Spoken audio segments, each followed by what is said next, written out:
Hi, everybody. My name is Lisa Kessler from Kessler Insurance, and I am here today on behalf of Cheers for Charity New Hampshire. And I'm here with my partner in this initiative, Joanne Burchuck. Hi, Joanne. Nice to see you. Hi, Lisa. Hi, thank you. Yeah, I'm Joanne Burchuck. I'm with Lighthouse Physical Therapy. And this week on Cheers for Charity, I would like to introduce you to Matthew. And he's with One Sky. So I'm looking forward to hearing what you do. So Matthew, please, or do you go by Matt? Do you prefer Matt? I go by Matt. Okay. Introduce yourself and tell us a little bit about your organization. Lisa, Joanne, thank you very much for having us. My name is Matthew Prodero. I'm the CEO for One Sky Community Services. We're based in Portsmouth. We support 24 towns, 1,200 families and individuals throughout those towns in the state of New Hampshire. We provide supported services to people with developmental disabilities, acquired brain disorders, and children in early intervention services. So we work with everyone from the time of birth throughout their entire life cycle, helping them access services and funding. That is cool. Tell me about the population of that area, of that category, I should say. I'm not sure how the word I want to say, but how many numbers are we talking about here of people that are looking for those type of services in our area? Sure, there's quite a few people looking for numbers for support in our area. As an area agency, we are contracted with the Bureau for Developmental Services through the Department of Health and Human Services in New Hampshire. And what we do is we provide case management, and then we manage the Medicaid funds for the state of New Hampshire so that people with developmental disabilities or intellectual disabilities or acquired brain disorders have access to those funds. And they can get the services they need to be valuable participating members in our community. Early intervention services, we support roughly 600 kids a year in that support process. And that's 0 to the age of 3. It's really 18 months to the age of 3 when children start missing developmental milestones, and that's picked up on by their pediatricians and referred to us. We then provide supported services to kids with failure to thrive medical issues that affect their developmental disabilities or affect their cognitive skills that are still in the school districts, and that's through our in-home support services program. So up until the age of 18, they're able to access about $35,000 worth of funds to keep them safe and to help their families care for them a year. And then we have our adult services. And in between the adult services, we have our transitional services. So going from our awkward teenage years to our awkward adult years, our traditional services are there to be able to support people through that natural process. So our individuals are able to, do what the rest of us do and transition, but they go from available child services to available adult services. And that will include residential support services, community-based support services, so getting them out in the community so that they can access vocational opportunities and again, just be members of our community. And that's roughly 500 participants in our adult program. I think it's about 470 people. And then the rest are in that transitional period. Yeah, that's a lot of people in the area to keep track of. Now, it sounds like you guys are you more of a point people, like they would come to you and then you help find the different services depending on what their needs are, or are the services within your organization? A little bit of both. So the service that we provide is case management. And so as case managers, we try to identify the needs that everyone has and then connect them with the services that will help them participate in the community. And the way that we offer those services to them is by contracting with service vendors or providers that provide those services. So if we are looking for, let's say, residential services because someone needs supported living to be able to live in the community because they cannot live on their own, we would go to Easter Seals or Beckett or Life Connections, and we would say to them, hey, we have this person that has these needs, and we'd like to get them connected to services that you provide. And we would RFP, a request for a proposal, and then they would provide us back a budget to be able to support that person for the year. The individual would then choose which agency or which provider from which agency would be the best fit to help them maintain their independence.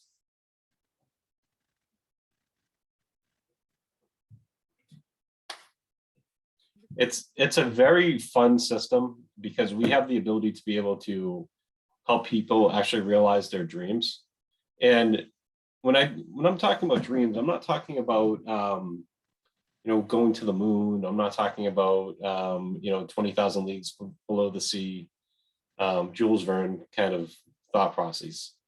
I'm talking about people having very simple dreams that are to live as independently as possible, to find love and to get married, to have a job. And that's, one of the greatest things about working at One Sky is that we get to help people live their dreams. The dignity of receiving the paycheck that you earned is amazing. And that's what our individuals strive for, is to be sewn into the social fabric that is our community. Of course, that's what we all want, right? Just to feel like you're making a contribution, and everybody would like that. You just mentioned the dream part, so it just brought to mind, do you have a particular example or story of somebody that you've been able to help that you're able to share? Obviously, you have to be careful about the certain details, but if there's something you can think of off the top of your head. Just a very simple one where someone was, excuse me, hoping to find a position, being a member of someone else's team, and we were able to help them to land that job. And it's a very simple thing if you think about getting a job. But when you add in there that you may be non-ambulatory, so you have to have wheelchair access, that you have to have someone drive you from point A to point B because you can't do it yourself. Or you may have to have someone help you with basic care needs, such as toileting or something like that. But you're still able to work and you want to work and you're driven to work. So you have to rely on all these other people for them to be on time for their jobs, for them to be present when you need them to be present, so that you then can be present at your work doing the job that you have. And we were able to finally put the logistics into place for this person to support them. And we were able to help them, access a position that, whether or not, if someone's late 5 minutes, it's not going to affect whether or not they have a job. But we have some really good people supporting them. So it works, and it works well. That's a great story. And Yeah. Lisa, go ahead. Yeah, I just wondered, if there was one thing that, you really wish people in the Seacoast area knew about One Sky, what would be the message that you want to make sure that everybody knows about you? What's the key thing that you want to make sure that any person who comes on the street, if we say One Sky, they know certain things? What do they need to know? We support people. That is the simplest thing. And we can't do it without their help and their support. So as a great example, the state of New Hampshire has 38 people living out of the state in the state of Florida.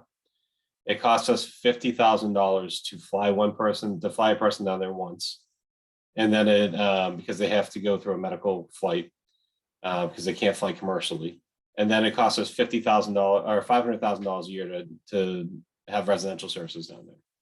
So as One Sky, what we're doing is we're out actively buying homes so that we can take people back from Florida and have them be part of our community again, receiving services, and then paying New Hampshire residents a livable wage between $20 and $25 an hour to be able to support that person.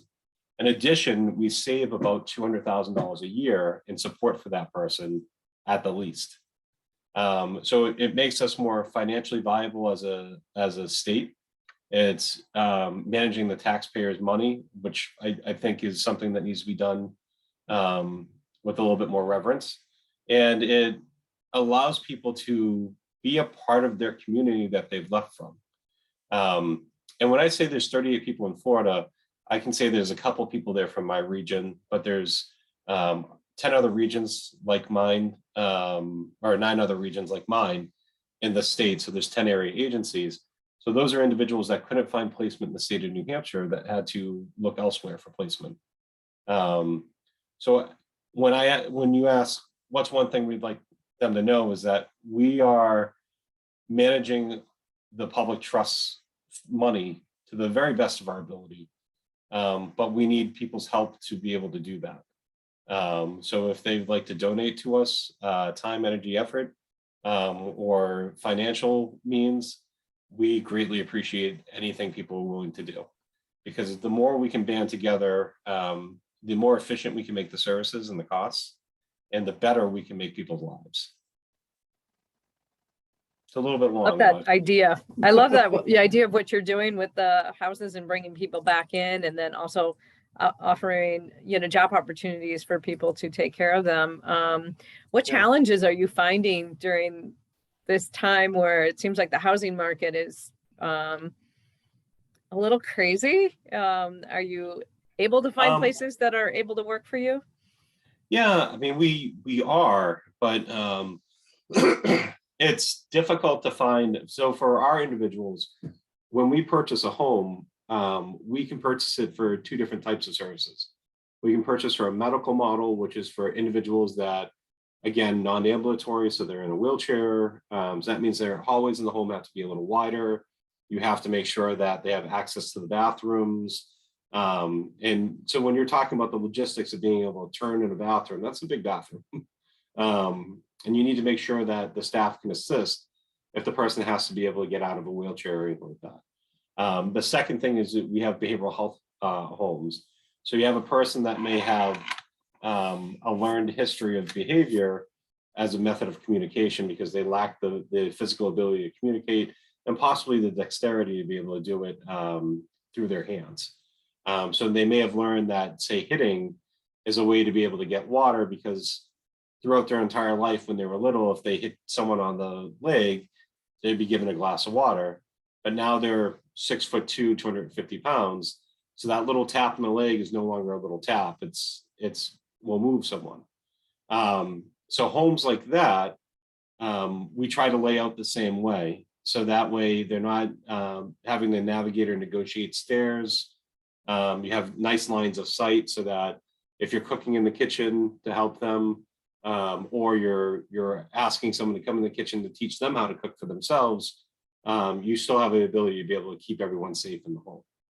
So our housing needs are very particular and very specific. And when you're talking about New England, you're not talking about a lot of homes that are 1 story that have 3 or 4 bedrooms. You're talking about narrow hallways, narrow staircases.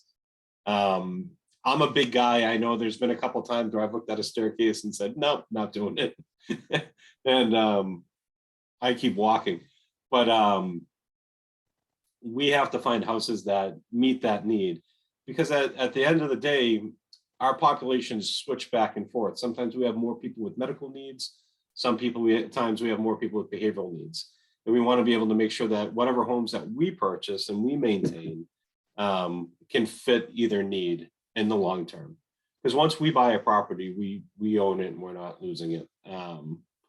There's always a need for capacity in the state of New Hampshire, and Massachusetts, and Vermont, and Maine. And sometimes we partner with Easter Seals to run our homes that we purchase. So sometimes they'll have someone from another state that may need to go into one of those beds. But in the state of New Hampshire, all of our beds are always full. And so we need to build a lot more capacity. If we could build 50 beds tomorrow, I'd fill all of them. So, Yeah, seems to be an issue in every aspect with the housing in the area. No matter what level you're at, it just seems to be such a big issue here. yeah. Um, I will say the Portsmouth Housing Department has been doing a great job of creating workforce housing. I know they have a project that's going to be coming online pretty soon. That's going to be really specified towards that. We also need a ton of workers. We need people that are willing to get in there and, you know, really work to help people be independent.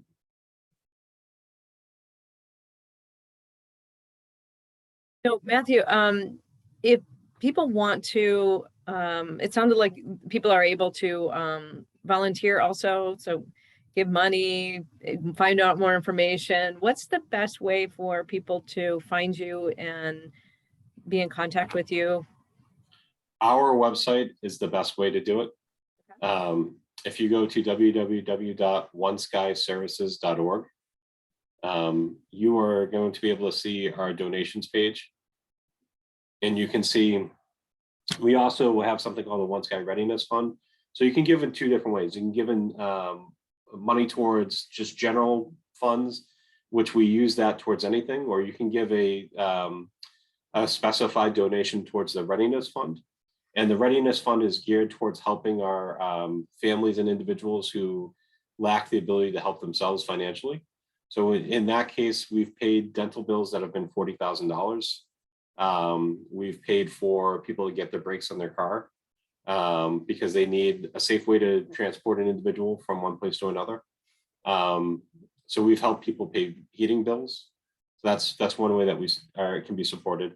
And then on the website, we have a volunteers page, and someone can send an email to the email addresses that are listed on there for volunteers. And sometimes that changes based on whether we're holding an event that's One Sky, or whether we have our Family Support Council, which is made up of volunteer families that act as advisors to our agency. They may be holding an event that they're organizing their own volunteers for. So we try to make sure that we partner with our local agencies, maybe our to make sure our volunteers are going in the right direction and no one is just kind of sitting idle.